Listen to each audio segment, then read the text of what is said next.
ಕರ್ನಾಟಕ ರಕ್ಷಣಾ ವೇದಿಕೆ ನಾನು ಬಹುಶಃ ಬೆಳಗಾವಿಗೆ 27 ವರ್ಷದಿಂದ ಬರ್ತಾ ಇದ್ದೀನಿ. 27 ವರ್ಷದಿಂದ ಬೆಳಗಾವಿಯ ಆಗು ಹೋಗುಗಳ ಬಗ್ಗೆ ಗಮನ ಹರಿಸಿದ್ದೀನಿ. ಈ ನಾಡು ಕರ್ನಾಟಕದ ಅವಿಭಾಜ್ಯ ಅಂಗ, ಚೆನ್ನಮ್ಮನ ರಾಯಣ್ಣನ ಪುಣ್ಯಭೂಮಿ. ಇಲ್ಲಿ ಒಬ್ಬ ಕನ್ನಡಿಗನಿಗಲ್ಲ, ಯಾರಿಗೆ ತೊಂದರೆ ಆದರೂ ಆ ಕ್ಷಣಕ್ಕೆ ಸ್ಪಂದಿಸಿ ಕನ್ನಡದ ಮಕ್ಕಳ ಭವಿಷ್ಯಕ್ಕಾಗಿ, ಕರ್ನಾಟಕದ ಈ ನೆಲಕ್ಕಾಗಿ ಕರ್ನಾಟಕ ರಕ್ಷಣಾ ವೇದಿಕೆ ನಿರಂತರವಾಗಿ ಹೋರಾಟ ಮಾಡಿಕೊಂಡು ಬಂದಿದೆ. ಇವತ್ತು ಏನು ಒಬ್ಬ ಕನ್ನಡದ ಕಂಡಕ್ಟರ್ ಮೇಲೆ ನಡೆದಂಥ ಗುಂಡಾಗಿರಿ ಏನಿತ್ತು, ಆ ಗುಂಡಾಗಿರಿಯನ್ನು ಖಂಡಿಸಬೇಕು. ಮತ್ತೆ ಆ ಕನ್ನಡದ ಕಂಡಕ್ಟರ್ ಮೇಲೆ ಹಾಕಂತ ಮೊಕದ್ದಮೆಯನ್ನು ವಾಪಸ್ ತಗೋಬೇಕು ಅನ್ನೋ ಆಗ್ರಹ ಮಾಡಲಿಕ್ಕೆ ನಾನಿಲ್ಲಿ ಬಂದೆ.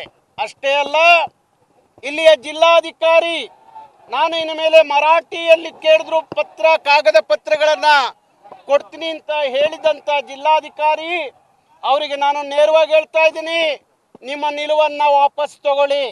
ಕರ್ನಾಟಕದ ಆಡಳಿತ ಭಾಷೆ ಕನ್ನಡ, ನಿಮ್ಮ ಜಿಲ್ಲೆಯ ಆಡಳಿತ ಭಾಷೆ ಕನ್ನಡದ ಅರಿವು ಆ ಜಿಲ್ಲಾಧಿಕಾರಿಗಿರಲಿ.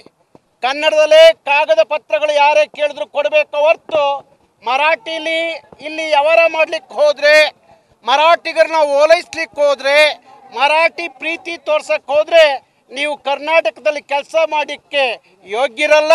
ನೀವು ಬೇಕಾದರೆ ಮಹಾರಾಷ್ಟ್ರಕ್ಕೆ ಹೋಗಿ. ಈ ನೆಲದಲ್ಲಿ ಎಲ್ಲವೂ ಕನ್ನಡದಲ್ಲೇ ಆಗಬೇಕು. ನೀವು ಮರಾಠಿಗರಿಗೆ ಮರಾಠಿಯಲ್ಲಿ ದಾಖಲೆಗಳನ್ನ ಕೊಟ್ಟರೆ ಸುಪ್ರೀಂ ಕೋರ್ಟ್ನಲ್ಲಿ ಯಾವ ಗಡಿ ವಿಚಾರ ಇದೆಯೋ ಅವರಿಗೆ ದಾಖಲೆ ಸಿಕ್ತಂಗಾಗುತ್ತೆ. ಅದಕ್ಕೋಸ್ಕರ ಹೇಳ್ತಾ ಇದ್ದೀನಿ, ಜಿಲ್ಲಾಧಿಕಾರಿಗಳು ಯಾವುದೇ ಕಾರಣಕ್ಕೂ ಮರಾಠಿ ಭಾಷೆಯಲ್ಲಿ ಯಾವುದೇ ದಾಖಲೆಗಳನ್ನ ಕೊಡಬಾರ್ದು. ಅದು ಕನ್ನಡದಲ್ಲೇ ಜಿಲ್ಲಾಡಳಿತ ಕೆಲಸ ಮಾಡಬೇಕು.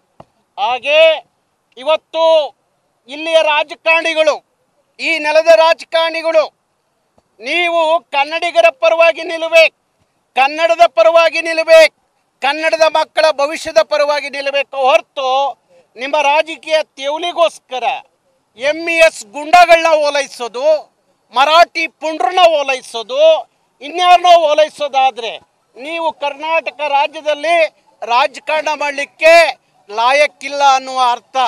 ಇಲ್ಲಿ ಇಬ್ಬರು ಸಚಿವರಿದ್ದೀರಿ, ಇಷ್ಟೆಲ್ಲ ಘಟನೆ ಬೆಳಗಾವಿಯಲ್ಲಿ ನಡೀತಿದ್ರು, ಯಾಕೆ ಮಾತಾಡ್ತಾ ಇಲ್ಲ? ಸಚಿವರು ಯಾಕೆ ಮಾತಾಡ್ತಾ ಇಲ್ಲ? ಹಾಗಾದರೆ ಕನ್ನಡಿಗರು ನಿಮಗೆ ಓಟ್ ಹಾಕಿಲ್ವಾ? ಕೇವಲ ಮರಾಠಿಗರು ನಿಮಗೆ ಓಟ್ ಹಾಕಿರಾ? ನಿಮಗೆ ನೈಜವಾದ ಈ ನೆಲದ ಕಾಳಜಿ ಕಳಕಳಿ ಇರೋದಾದರೆ ನೀವು ಈ ನೆಲದ ಮಕ್ಕಳ ಭವಿಷ್ಯಕ್ಕಾಗಿ ನಿಲ್ಲಬೇಕು, ಕನ್ನಡದ ಭಾಷೆಯ ಉದ್ಧಾರಕ್ಕಾಗಿ ನಿಲ್ಲಬೇಕು. ಇಲ್ಲಿ ಯಾರೇ ಬಂದಿರಬಹುದು, ನಾವೇನು ಮರಾಠಿ ವಿರೋಧಿಗಳಲ್ಲ. ಆದರೆ ಕನ್ನಡ ವಿರೋಧ ಮಾಡೋರಿಗೆ, ಕನ್ನಡಿಗರನ್ನು ವಿರೋಧಿಸೋರಿಗೆ, ಕನ್ನಡಿಗರ ಮೇಲೆ ಗುಂಡಾಗಿರಿ ಮಾಡೋರಿಗೆ ಸಿಂಹ ಸಪ್ನವಾಗಿ ಕನ್ನಡಿಗರು ನಾವು ಉತ್ತರ ಕೊಡಲೇಬೇಕು, ಉತ್ತರ ಕೊಡ್ತೀವಿ. ಇವತ್ತು ಒಬ್ಬ ಕನ್ನಡದ ಕಂಡಕ್ಟರ್ ಮೇಲೆ ನೀವು ಗುಂಡಾಗಿರಿ ಮಾಡಿದ್ರಲ್ಲ, ನಾವು ಮನಸ್ಸು ಮಾಡಿದರೆ ನೂರಾರು ಜನರ ಮೇಲೆ ಗುಂಡಾಗಿರಿ ಮಾಡಬಹುದಾಯಿತು. ಆದರೆ ನಿಮ್ಮ ಮಹಾರಾಷ್ಟ್ರದ ಸಂಸ್ಕೃತಿ ಕರ್ನಾಟಕದ ಸಂಸ್ಕೃತಿ ಅಲ್ಲ. ನಾವು ಈ ಭಾರತದ ಒಕ್ಕೂಟವನ್ನು ಒಪ್ಕೊಂಡಿದ್ದೀವಿ, ಒಕ್ಕೂಟದ ಭಾರತದಲ್ಲಿ ಬದುಕ್ತಾ ಇದ್ದೀವಿ.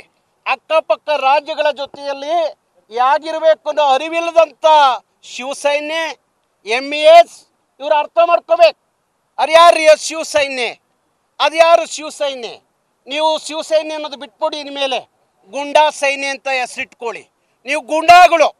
ಯಾವುದೋ ಪಾಕಿಸ್ತಾನದ ಭಾರತದ ಗಡಿಯಲ್ಲಿ ಆ ಪಾಕಿಸ್ತಾನಿಗಳು ನಡ್ಕೋತಾರಲ್ಲ ಭಯೋತ್ಪಾದಕರು, ಆಗ ನೀವು ನಡ್ಕೋತೀರಿ. ಭಾರತ ಅನ್ನೋದು ಒಂದು ಪವಿತ್ರವಾದ ಭೂಮಿ, ಅದರೊಳಗಡೆ ಕರ್ನಾಟಕ ಭಾರತದ ಮುಕುಟಮಣಿ ಅಂತ ಕರೆಸ್ಕೊಳ್ಳುವಂಥ ಕರ್ನಾಟಕದಲ್ಲಿ ಆಗಾಗ ಪುಂಡಾಟಿಕೆ ಮಾಡೋದು, ಗುಂಡಾಗಿರಿ ಮಾಡೋದು, ಭಾಷೆಯನ್ನು ಮುಂದಿಟ್ಕೊಂಡು ಕರ್ನಾಟಕ ನೆಲದಲ್ಲಿ ನಿಮ್ಮ ಪುಂಡಾಟಿಕೆ ನಿಮ್ಗೆ ನಾಚಿಕೆ ಆಗಬೇಕು. 7 ಜನ ಶಾಸಕರು ಗೆದ್ದು ಬರ್ತಾ ಇದ್ರಿ, ಈಗ ಒಬ್ಬ ಇಲ್ಲ. ನಿಮ್ಮ ಎಲ್ಲ ಬೇರುಗಳು ಕಟ್ ಮಾಡಿದ್ದೀವಿ. ಆದರೂ ನಿಮ್ಮ ಹೊಟ್ಟೆ ಹುರಿಗೆ ಆಗಾಗಿ ಇಂಥ ಗಲಭೆ ಮಾಡ್ತೀರಿ, ಕರ್ನಾಟಕದ ಬಸ್ಗಳು ಹೊಡಿತೀರಿ, ಮಸಿ ಬಳಿತೀರಿ, ಡ್ರೈವರು ಕಂಡಕ್ಟರ್ಗಳಿಗೆ ಬಣ್ಣ ಬಳಿದು ಅವ್ರ ಹತ್ರ ಮಹಾರಾಷ್ಟ್ರಕ್ಕೆ ಜೈ ಅಂತ ಘೋಷಣೆ ಮಾಡ್ಕೋತಿರಲ್ಲ. ಮಹಾರಾಷ್ಟ್ರಕ್ಕೆ ಜೈಕಾರ ಹಾಕ್ಲಿಕ್ಕೆ ನಿಮ್ಮ ಮಹಾರಾಷ್ಟ್ರದಲ್ಲಿ ಯಾವನು ಗತಿ ಇಲ್ವಾ? ಯಾವನು ಜೈಕಾರ ಹಾಕೋನಿಲ್ವಾ? ಕನ್ನಡಿಗರು ಜೈಕಾರ ಹಾಕ್ಬೇಕಾ ಮಹಾರಾಷ್ಟ್ರಕ್ಕೆ? ನಿಮಗೇನಾದರೂ ಮಾನ ಮರ್ಯಾದೆ ಇದ್ದರೆ ಇನ್ಮೇಲಾದರೂ ಇಂಥ ಪುಂಡಾಟಿಕೆಯೆಲ್ಲ ಬಿಟ್ಟು ಸರಿ ಹೋಗ್ಬೇಕು. ಹಾಗೆ ನಮ್ಮ ಜಿಲ್ಲಾಧಿಕಾರಿಗಳು ಸರಿಯಾಗಬೇಕು. ನಾನು ಪೊಲೀಸ್ ಕಮಿಷನರ್ಗೆ ಹೇಳ್ತಾ ಇದ್ದೀನಿ, ಇಂಥ ಗೂಂಡಾಗಳನ್ನು ಹುಡುಕಿ ಯಾವ್ಯಾವ ಬಿಲ್ದಲ್ಲಿ ಅಡಗಿದ್ದಾರೆ ಅವ್ರನ್ನ ಹಿಡಿದು ಗುಂಡಾ ಕಾಯ್ದೆ ಹಾಕಿ ಜೈಲಿಗೆ ಕಳಿಸ್ರಿ. ಯಾವತ್ತು ಬೆಳಗಾವಿಯಲ್ಲಿ ಇನ್ಯಾವತ್ತು ಇಂಥ ಪುಂಡಾಟಿಕೆ ನಡೆಯಬಾರ್ದು. ಹಾಗೆ ಇಲ್ಲಿಯ ಪೊಲೀಸ್ ಅಧಿಕಾರಿಗಳು, ಇಲ್ಲಿಯ ಜಿಲ್ಲಾಡಳಿತ ಕೆಲಸ ಮಾಡಬೇಕಾಗತ್ತೆ.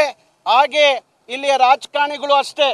ನೀವು ಕನ್ನಡಿಗರ ಪರವಾಗಿ ರಾಜಕಾರಣ ಮಾಡಲ್ಲ ಅನ್ನೋದಾದರೆ ನೀವು ಸಚಿವರಾಗಿ 1 ನಿಮಿಷ ಇರಬಾರ್ದು. ಇಬ್ಬರು ರಾಜೀನಾಮೆ ಕೊಟ್ಟು ತೆಪ್ಪಗೆ ಮನೇಲಿರ್ರಿ. ಇಲ್ಲ ಅಂದರೆ ಕರ್ನಾಟಕದ ಕನ್ನಡಿಗರ ಹಿತ ಕಾಯುವ ನೈತಿಕ ಬೆಂಬಲ ಕೊಡ್ತಾ ಇರುವಂತದ್ದು ಇಲ್ಲಿನ ರಾಜಕಾರಣಿಗಳು. ಹೌದು. ಇವತ್ತು ಅವರ ಪುಂಡಾಟಕ್ಕೆ, ಅವರ ಗುಂಡಾಗಿರಿ ನಡ್ಕೊಂಡು ಬಂದಿದ್ರೆ ಇಲ್ಲಿಯ ರಾಜಕಾರಣಿಗಳ ಒಳ ಒಪ್ಪಂದ ಅವರ ಗುಂಡಾಗಿರಿಗೆ ಕುಮ್ಮ ಕೊಡ್ತಿರೋರು ಇಲ್ಲಿಯ ರಾಜಕಾರಣಿಗಳು. ಇಲ್ಲದೆ ಹೋಗಿದ್ರೆ ಅವ್ರ ಗಂಟು ಮುಟ್ಟೆನ ಯಾವತ್ತೂ ಕಟ್ಟಬಹುದಾಗಿತ್ತು. ಆದರೆ ಅವರು ವೋಟ್ ಬ್ಯಾಂಕಿಗೋಸ್ಕರ ಅವ್ರನ್ನ ಓಲೈಸ್ಕೊಂಡು ಇವತ್ತು ಮರಾಠಿಗರನ್ನ ಓಲೈಸ್ಲಿಕ್ಕೆ ಕನ್ನಡಿಗರ ಮೇಲೆ ಗುಂಡಾಗಿರಿ ಮಾಡಿದ್ರು.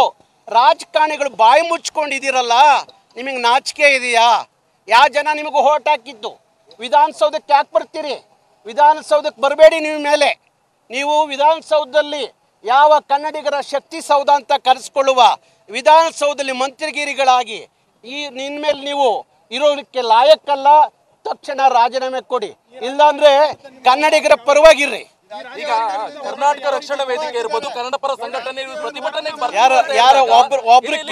ಸತೀಶ್ ಜಾರಕಿಹೊಳಿ ಅವರು ಉಸ್ತುವಾರಿ ಮಂತ್ರಿ ಕರ್ನಾಟಕದಲ್ಲಿ. ಈಗ ಕನ್ನಡ ರಕ್ಷಣಾ ವೇದಿಕೆ ಇರಬಹುದು, ಕನ್ನಡ ಪರ ಸಂಘಟನೆ ಪ್ರತಿಭಟನೆ ಬರ್ತೇವೆ ಅಂದಾಗ ಪ್ರತಿಭಟನೆ ಹಿಂಪಡಿಬೇಕು ಅಂತ ಮನವಿ ಮಾಡ್ಕೊಳ್ತಾರೆ.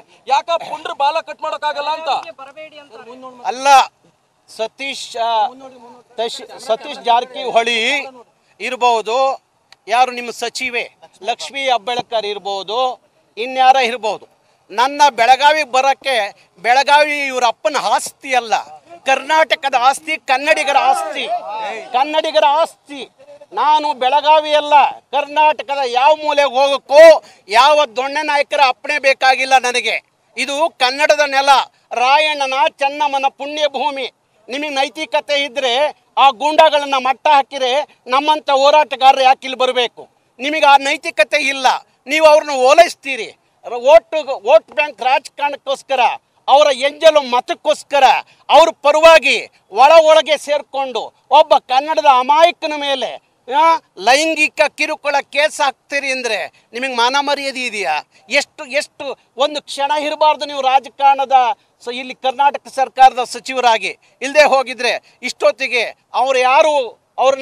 ಅವ್ರ ಮೇಲೆ ಹಲ್ಲೆ ಮಾಡಿದವರು ಅವ್ರನ್ನ ಬಂಧಿಸಿ ಜೈಲಿಗೆ ಕಳಿಸ್ಬೇಕು. ಗುಂಡಾ ಕಾಯ್ದೆ ಅಡಿಯಲ್ಲಿ ಅವ್ರ ಮೇಲೆ ಕ್ರಮ ತಗೊಳ್ಳಿ ಅಂತ ಹೇಳಬೇಕಾಗಿತ್ತು ಸಚಿವರುಗಳು. ಆದರೆ ಯಾರೂ ಬಾಯಿ ಬಿಡ್ತಾ ಇಲ್ಲ. ಅದು ಬಿಟ್ಟು ಅದೇ ಬಾಳಕುಂದ್ರೆಗೆ ಹೋಗಿ ಅಲ್ಲಿ ಮರಾಠಿ ಬ್ಯಾನರ್ ಹಿಂದೆ ಹಾಕ್ಕೊಂಡು ಅಲ್ಲಿ ಮರಾಠಿಲಿ ಭಾಷಣ ಮಾಡ್ತಿರಲ್ಲ, ನೀವು ಎಲ್ಲಿ ಬದುಕ್ತಾ ಇದ್ದೀರಿ? ಎಲ್ಲಿ ರಾಜಕಾರಣ ಮಾಡ್ತಾ ಇದ್ದೀರಿ ಅನ್ನೋ ಅರಿವು ನಿಮಗಿದ್ರೆ ಒಳ್ಳೆಯದು. ಇಲ್ಲ ಅಂದರೆ MS ಯಾಗೆ ಇವತ್ತು ಬಾಲ ಮುದ್ರಕೊಂಡು ಕೂತಿದೆಯಲ್ಲ, ತನ್ನ ಅಸ್ತಿತ್ವ ಕಳ್ಕೊಂಡಿದೆಯಲ್ಲ, ಆಗ ನೀವು ಒಂದು ದಿವಸ ನಿಮ್ಮ ರಾಜಕೀಯ ಅಸ್ತಿತ್ವವನ್ನು ಕಳ್ಕೊತೀರಿ. ನ್ಯೂಸ್ ಫಸ್ಟ್ ನಿರ್ಭೀತಿಯಿಂದ ನಿಮ್ಮ ಪರವಾಗಿ.